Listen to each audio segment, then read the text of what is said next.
Welcome to CrossRoads Church's version of Going Deeper.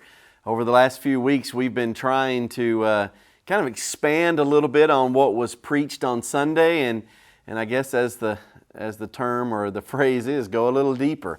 This past week, I spoke out of 1 Kings chapter 17 and shared a little bit more about the generosity that we see, or maybe the way I was looking at it was the woman who had been generous to the prophet Elijah had experienced the blessing of God, but then right after that her son died, and it was putting into doubt her generosity, and it was even putting into doubt the goodness of God. Elijah was even asking God, "What are you up to?" And then God does this miracle, and her son is raised to life. And I wanted to go a little bit deeper into this idea of what that's foreshadowing. I mean, Easter's coming up, and we're going to be talking a lot about the resurrection. But even before the crucifixion and the resurrection of Christ, there was this resurrection story in 1 Kings 17. But then there was another one that happened later in John chapter 11. If you remember the story about Lazarus. Yeah, Lazarus dies, and Jesus shows up, and he shows up quite late, considering they had asked him to come and heal their brother. And they said, "Master, if you'd have just been here, our brother would be okay." And Jesus says these words in John chapter 11. He says, "I am the resurrection and the life. Whoever believes in me, though he die, yet he shall live.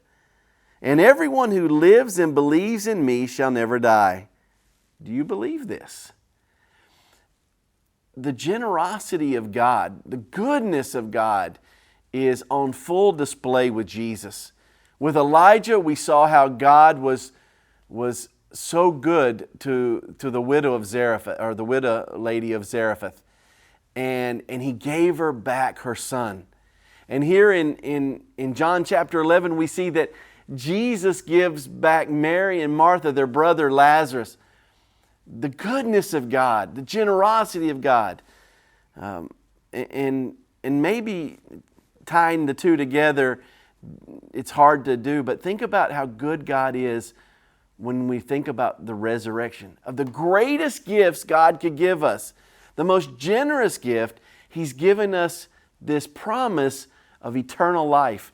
And Jesus says, if you believe in me, I am the resurrection and the life. I have it to give. If we would just think about the power that Jesus is on display is more than Elijah's. Lazarus comes out of the tomb, and they believe and they follow. Then Jesus Himself will die on the cross, and He comes back to life. And He promises that He is the resurrection and the life for not just this lady in Zarephath or Lazarus, but all of us who believe. Let me read it again. I am the resurrection and the life. Whoever believes in me, yet shall he live, and everyone who lives and believes in me shall never die. Do you believe this? Do we believe that Jesus is the resurrection and the life?